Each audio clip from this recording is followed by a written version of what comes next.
friends. Today we're going to make healthy pumpkin scones with maple glaze, sort of in keeping with our holiday spirit for Halloween. So let's look at our recipe over here. We're going to start with 2 cups of flour, 1 tablespoon of baking powder, 1/4 cup of brown sugar, and a teaspoon of cinnamon, 1/2 teaspoon ginger, 1/4 teaspoon nutmeg, 1/4 teaspoon of cloves ground, a 1/2 teaspoon of salt, and 1/3 cup of solid coconut oil or 5 tablespoons of butter, 3/4 cup of pumpkin puree, and 1/4 cup of milk with 1/2 teaspoon of vanilla. So it sounds like a lot of ingredients, but most of it is spices. And if you get it all prepped beforehand, it'll go really quickly. So let's start with our 2 cups of flour. I'm going to put that in the bowl. And we're going to add our 1 tablespoon of baking powder. And to this, let's mix it up. As we go, we'll mix up. As we go, we're going to add our brown sugar.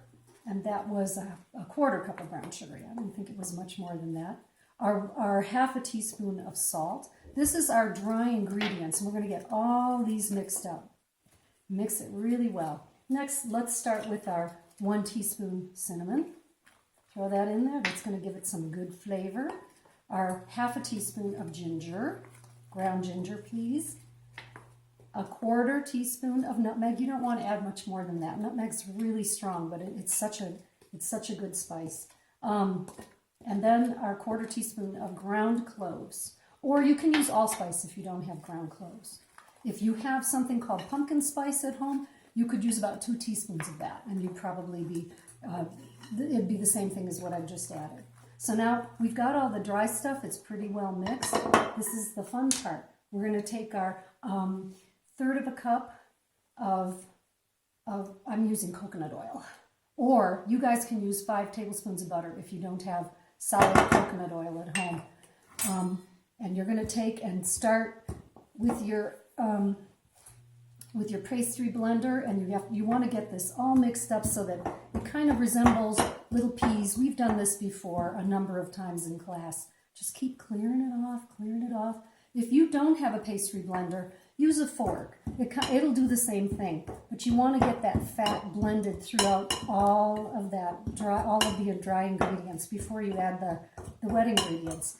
And today, I'm going to actually use homemade pumpkin puree. I roasted a pumpkin last week and pureed all of it, all of the interior, and then I just bagged it and put it in the freezer.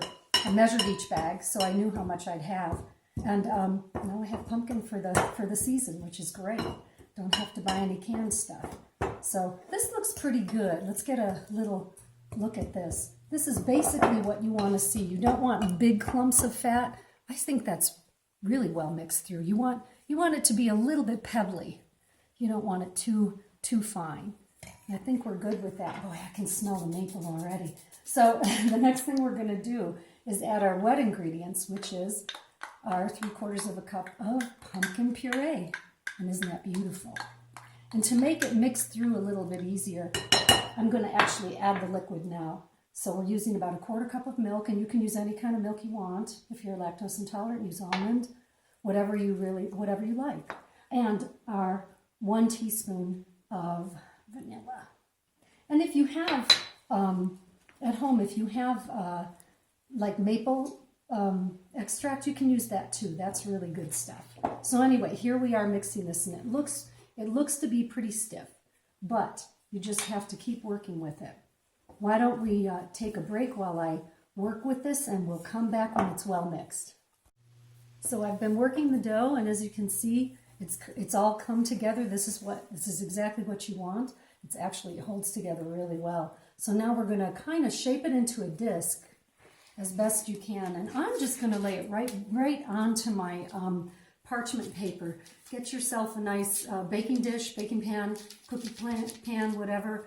And you want to cover it with a little bit of parchment paper, or you can grease the pan. It'll have a crispier bottom with that, and you might want that, you might not. I would say press it out till it's about 8 to 10 inch of a circle. Make those ends kind of come together.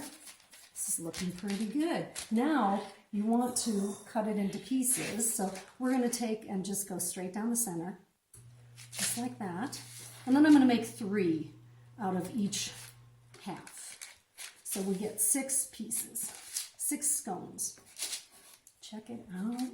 All right. Now, if you can, separate them a little bit so they cook on their edges, just like this. And this is basically what you want to see. I've got 6 pumpkin scones ready to go in a 425-degree oven. We're going to bake them for about 15 to 17 minutes. I'm going to put them in the oven, but I want to show you something while they're baking very quickly. Stick them in there and time them. And while they're baking, you can make your glaze, which is going to be about 1 cup of powdered sugar. Yeah, 1 cup of powdered sugar, a tablespoon of melted coconut or melted butter, melted coconut oil or butter, and about 1/4 cup of maple syrup. And use real maple syrup. Don't use, you know, Aunt Jemima or whatever. And this is the coconut oil I use in case you wanted to get an idea. This is an organic one. I get this at Walmart. It's really easy to find. So you're going to mix, I've already done that, but you're going to mix the 1 cup of powdered sugar with your maple syrup and that 1 tablespoon of either melted butter or melted coconut oil. And this is going to be the maple glaze that you'll put on at the end. And if you also want to, while it's baking, you can chop up some nuts. You can use whatever you want. Pecans, you can use walnuts, you can use almonds, you can use none. If you don't want any nuts, don't worry about it. But I toasted these are walnuts. I toasted them for a few minutes and chopped them, and we'll be ready to decorate those scones as soon as they come out of the oven. See you in a minute. Okay, so I took the scones out of the oven. Mine cooked approximately 16 minutes, and I think it's a 15 to 17 minute thing, but you just keep an eye on them. These ones were really thick. In fact, they turned out beautiful. So when I brought them out, I put them on a cooling tray, on a cooling rack. And before they cool too much, you want to put that thick frosting. That you're going to find that the icing is pretty thick. The glaze is pretty thick. Just put a glob on top of each one, let it warm up, and then spread it and let it just drip over the sides, which is what it's supposed to do. And then, you know, if you want, put the nuts on top. But I mean, these turned out just absolutely beautiful. And look at the size of them. They're huge. Anyway, I think we should definitely test it. I'm just going to open it up. The crumb looks amazing. Wow, it's great. It's cooked all the way through. Give it a taste. Oh my gosh. Wow.